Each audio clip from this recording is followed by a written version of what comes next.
This is Johnwowcool. It's hard to understand how this extraordinary mad scientist clicks. All of his success, however, is due to one simple abomination.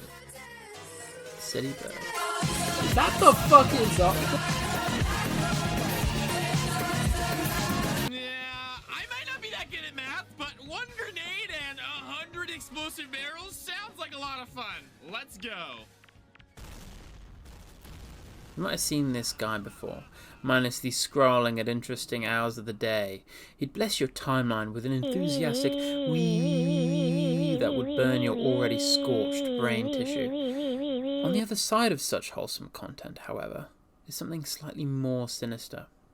A model, not created by John, a voice that isn't even his own. Even the character itself, if you haven't guessed already, is taken. As of recent, the Instagram comments on his latest videos are even saying that it's AI, but I will say that it isn't AI, unfortunately.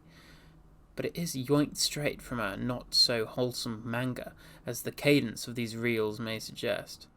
I'm not sure if it's even better if he hasn't used AI to create silly bird content, because, to be honest, that makes it seem more like a direct and intentional rip-off of punpun, because AI at least generalizes things from a large database of images, and punpun is a direct model based off punpun itself, downloaded and used as punpun, and quoted in tags as punpun towards the start, until he slowly wiped those out and replaced them with silly bird, as people started associating the model more with silly bird than punpun in the first place.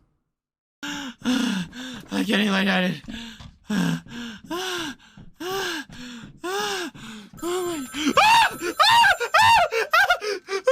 The phone's ringing! Hello? In the beginning, there was nothing.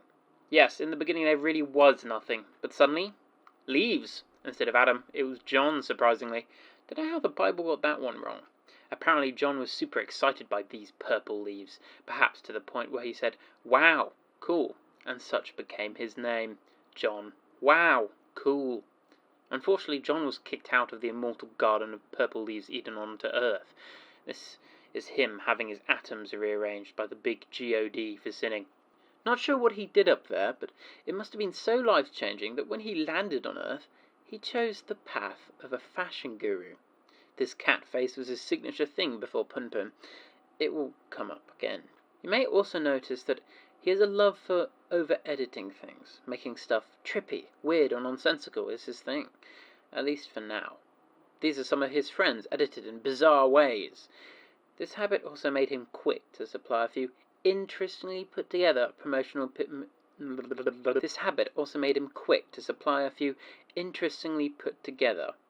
material for his fashion. Suddenly, he started making his own original content. I mean, I'm using this video to call him out on a few things, but credit where it's due. This is all indeed his own original content. It has charm, certainly.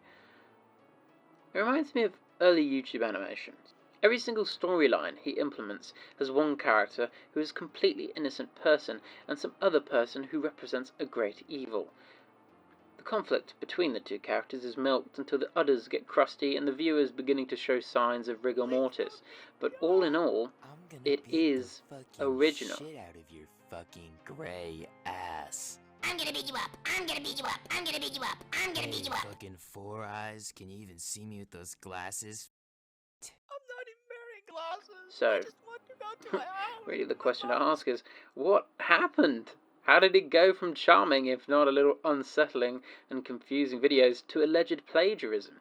Well, I think it's important to do a double take on what we've seen so far. It's clear to see that Johnwowcool enjoys the process of making something we know as tangible, intangible.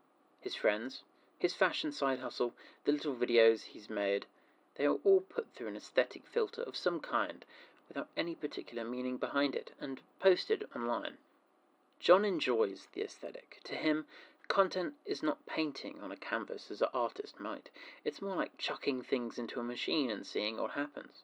The simple joy of watching something break down and become something new. He knows it doesn't mean anything, but the value he sees in the repackaging of anything justifies its own death. His videos are like those hydraulic press TikToks. You're there for the destruction, nothing more, nothing less.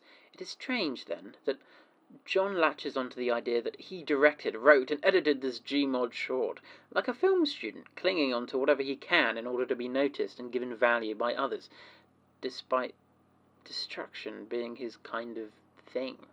Personally, I think John initially started off wanting to show others what he had seized in the crumbs left after remodeling media into new, confused forms.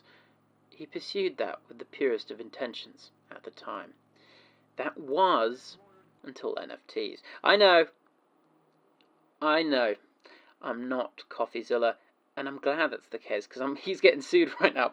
I will say, however, that John's NFT ventures weren't great character builders for him. Time and time again, we have seen creators plug crypto projects with reckless abandon. They use technology they don't understand for profit and undermine the trust their fans had in them. The fact that Johnwowcool has been doing this stuff from the very start proves that he's never had any intention of considering anyone a fan. He wants to grind down those around him for money, and that includes anyone who views his content. The justification for this is that his content is, quote-unquote, unique, which certainly is the case, but considering that his career did not start until he introduced Silly-Bird, I think Johnwowcool realised that artistic endeavours were not really that profitable. But you know what is profitable? IP.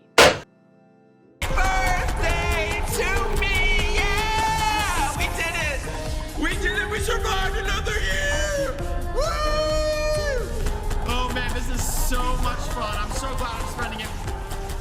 I'm so glad I'm spending it with you guys, Twitch chat. I'm so glad I'm spending my birthday on social media, playing video games. What more could I want?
Before Silly-Bird, we had the Gmod hustle.